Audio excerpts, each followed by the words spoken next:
రామాయణ ఉత్తరకాండ 95 సర్గ. ఇక్కడ సభా మధ్యమున సీతాదేవి తన పవిత్రను శపథపూర్వకంగా నిరూపించుకొనుటకై శ్రీరాముడు ఆదేశించుట. రామో బహున్యాహన్యేవం తద్గీతం పరమం శుభం సుస్సావమునిభిః సార్ధం పార్థివేహ సహవానర్యేహ. శ్రీరామచంద్ర ప్రభు అక్కడ మునులతో, రాజులతో, వానరులతో కూడి శ్రావ్యమైన కుశలవులు గానం చేసిన ఆ మధుర గానం, రామాయణ గానాన్ని ఇలా ఎక్కువ దినములు మొత్తానికి, ఎందుకంటే యజ్ఞం చేసుకున్న మధ్యలో విరామం ఉన్నప్పుడు మీకు వినాలనిపిస్తే వినిపిస్తూ ఉన్నారు, అందుకని వింటూనే ఉన్నాడు, అన్ని రోజులు ఆనందించాడు. తస్మిన్ గీతే తు విజ్ఞాయ సీతాపుత్రౌ కుశీలవౌ తస్యాః పరిషదో మధ్యే రామో వచనమబ్రవీత్. దూతం శుద్ధ సమాచారాన్ ఆహుయాత్మా మనీషయ మధ్వచో బ్రూత గచ్చత్వం ఇతో భగవతో అంతికం. కుశలవులు గానం చేయుచుండగా శ్రీరాముడు వారి కంఠ స్వరాన్ని బట్టి వీరు సీతాదేవి కుమారులు అయ్యి ఉండవచ్చును అని ఊహించాడు. వెంటనే ఆ ప్రభు తన బుద్ధి ప్రేరణతో సత్ప్రవర్తన గల దూతలను మళ్ళీ పిలిపించి ఆ మహాత్ముడు ఆ నిండు సభలో వారితో మళ్ళీ ఇలా అన్నాడు: దూతలారా, పూజ్యుడైన వాల్మీకి మహర్షి దగ్గరికి వెళ్ళండి, నా మాటలుగా ఆయనతో మళ్ళీ మీరు ఇలా పలకండి అని. యది శుద్ధ సమాచార యది వా వీత కల్మష కరోద్విహాత్మనః శుద్ధిం అనుమాన్య మహామునిం. సీతాదేవి పవిత్ర చరిత్ర అయితే, ఆమె ఎడలు ఎలాంటి దోషం లేకపోతే ఆమె వాల్మీకి ముని ఒక అనుమతిని పొంది ఈ సభలో వచ్చి తన శీలాన్ని ప్రమాణపూర్వకంగా నిరూపించుకోవాలి అని. చందం మునిశ్చ విజ్ఞాయ సీతాయాశ్చ మనోగతం ప్రత్యయం దాతు కామాయః తతః శంసత మే లఘు. ఈ విషయం ముందుగా వాల్మీకి మహర్షి యొక్క అభిప్రాయాన్ని కూడా తెలుసుకోండి. తర్వాత తన పవిత్రతను గురించి ఈ సదస్సులు విశ్వాసాన్ని కలిగించే విషయాన్ని కూడా, సీతాదేవి యొక్క మనస్సులో మాటను కూడా తెలుసుకుని అప్పుడు వెంటనే ఇక్కడికి వచ్చి నాకు చెప్పండి అని చెప్పాడు దూతలకి రాముడు. స్వః ప్రభాతే తు శపథం మైథిలీ జనకాత్మజ కరోతు పరిషన్మధ్యే శోధనార్థం మమేవ చ. జనకుడు కూతురైన సీతాదేవి రేపు ప్రాతకాలంలో ఇక్కడికి రావాలి, నన్ను గురించి జనాపవాదము తొలగించటానికి ఆమె ఈ సభలో మళ్ళీ ప్రమాణము చెయ్యాలి అని చెప్పాడు. శ్రుత్వా తు రాఘవేశ్చేతత్ వచః పరమమద్భుతం దూతాః సంప్రయయుర్వాటం యత్రాస్తే మునిపుంగవః. శ్రీరాముడు చెప్పిన ఆ మాటలకి ఆశ్చర్యం కలుగుతూ ఆ మాటలు విని ఆ దూతలు వెంటనే వాల్మీకి మహర్షి ఉన్న కుటీరానికి దగ్గరికి వెళ్ళి చేరుకున్నారు. తే ప్రణమ్య మహాత్మానం జ్వలంతం అమిత ప్రభం ఊచుస్తే రామవాక్యాని మృదూని మధురాని చ. దివ్య తేజస్సులతో విరాజిల్లుతున్న ఆ మహాత్ముని వారు నమస్కరించి శ్రీరాముడు చెప్పమన్న మృదు మధురమైన మాటలతోనే ఆ విషయాన్ని ఆయనకి తెలియజేశారు.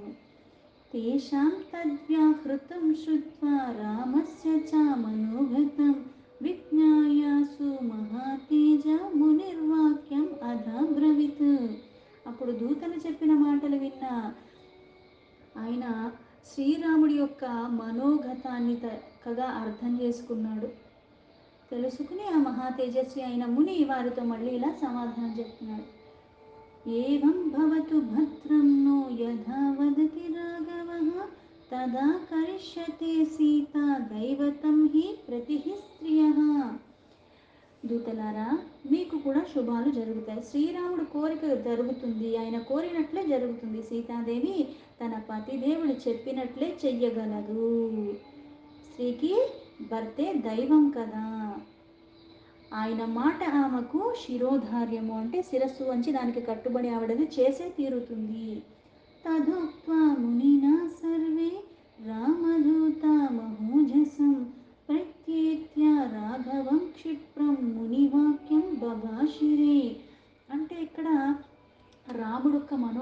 తెలిసిపోయి ఆయన ఇలా చెప్పారు అంటే, అంటే ఈ గానం ఇక్కడ చేయమని చెప్పాడు. ఆ గానం ఇక్కడ చేస్తే ఇలాంటి పరిణామం వస్తుందని ఆయనకి తెలీదా? పైగా రాముడికి ఆ ఏం జరిగిందో అన్నీ తెలిసినప్పుడు సీతను అలా వదిలేసినప్పుడు ఇప్పుడు మళ్ళీ దాన్ని వచ్చి నిరూపించుకోమని చెప్పటం ఎందుకు? అంటే ఏదైతే కాలానుగుణంగా కాలం గడిచిపోయింది. ఇప్పుడు మళ్ళీ ఆ రామాయణ ఒక గాథని అందరి దగ్గర వీధులు వీధులు తిరిగి మళ్ళీ చెప్పుతున్నప్పుడు మళ్ళీ అదే అపనిందభరితమైన ఆలోచనలు జనాల్లో మెదిలే అవకాశం ఉన్నది. మళ్ళీ సుఖశాంతులతో సీతని బతకనివ్వరు. ఇప్పుడు జ్ఞానికి అజ్ఞానికి వ్యత్యాసం ఏంటి అంటే నువ్వు ఇష్టం వచ్చినట్టుగా చేసేసుకుంటావు, ఇది చేస్తే ఏమవుతుందన్నది నువ్వు ఆలోచించవు. కానీ జ్ఞాని ఏం చేస్తాడు, దీనివల్ల ఏం జరుగుతుందో అన్నది కూడా ముందే ఊహించుకుని దాన్ని తగ్గట్టుగా చర్యలు తీసుకుంటూ క్రతువు చేస్తాడు. అందుకే ఇక్కడ అదంతా అర్థం చేసుకున్న వాల్మీకి కూడా భర్త ఏదంటే అదే చేస్తుంది కదా సీత, ఆ భర్త మాటను జవదాటదు అన్నాడు. తదుక్త్వా మునినా సర్వే రామదూతా మహోజసం ప్రత్యేత్య రాఘవం క్షిప్రం మునివాక్యం భవాసిరే. ఆ మహర్షి పలుకులు విన్న వెంటనే దూతలు మళ్ళీ అందరూ శ్రీరామచంద్ర ప్రభు దగ్గరికి వెళ్ళి తర్వాత ఆ మహారాజుకు ఆ ముని యొక్క మాటలన్నీ కూడా యథాతథంగా విన్నవించారు. తతః ప్రహృష్టः కాకుత్సః శ్రుత్వా వాక్యం మహాత్మనః ఋషింస్తత్ర సమేతాంశ్చ రాజ్ఞశ్చైవాభ్యభాషత. మహాత్ముడైన వాల్మీకి ముని యొక్క మాటలు విన్నంతనే శ్రీరాముడు ఎంతో సంతోషానికి లోనయ్యాడు, సంతుష్టుడయ్యి తర్వాత ప్రభు సభలో ఉన్న వాళ్ళందరితో భగవంతః సా శిష్య వై సానుగాశ్చ నరాధిపాః పశ్యంతు సీతాశపథం యశ్చేవ అన్యోపి కాంక్షతి. ఋషులతో రాజులతో ఇలా మళ్ళీ అన్నాడు, మహాత్ములారా పూజ్యులైన మీరును మీ శిష్యులు అట్లా రాజులను వారి అనుచరులు కూడా సీతాదేవి యొక్క శపథాన్ని విందురుగాక అని. తస్య తద్వచనం శ్రుత్వా రాఘవస్య మహాత్మనః సర్వేషాం ఋషిముఖ్యానాం సాధువాదో మహాన్ అభూతు. అంతేకాదు ఆమె శీలంపై అపవాదాన్ని మోపిన ప్రాకృతులు కూడా కోరుచున్నతో ఈ ప్రమాణ వచనాలు వినవచ్చు. రాజానశ్చ మహాత్మానం ప్రశంసంతి స రాఘవం ఉపపన్నం నరశ్రేష్ఠ తయోవ్యా భువి నా అన్యతః. మహాత్ముడైన శ్రీరాముడు యొక్క మాటలు విన్న తర్వాత ఆ ఋషుల్లో ప్రముఖులు అందరూ కూడా ముక్త కంఠంతో భలే భలే అని పలికారు. ఏవం వినిశ్చయం కృత్వా సోభూత ఇతి రాఘవః విసర్జయామాస తథా సర్వాస్తాన్ శత్రుసూదనః.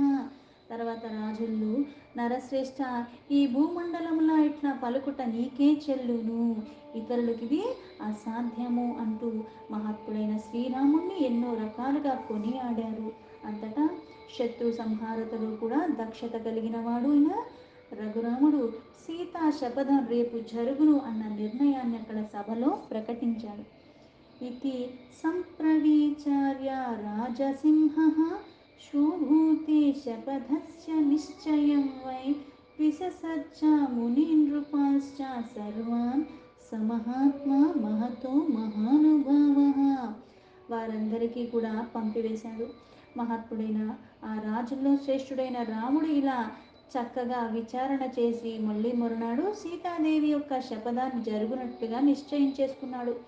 తర్వాత ఆ మహానుభావుడు పూజ్యులైన సమస్త మునులను రాజులందరికీ కూడా వాళ్ళ వాళ్ళ స్థానాలకు వెళ్ళటానికి మళ్ళీ అనుమతినిచ్చాడు. దీంతో వాల్మీకి మహర్షి విరచితమైన ఆది కావ్యమైన శ్రీమద్ రామాయణంలో ఉత్తరకాండలో 95 సర్గా సంపూర్ణం.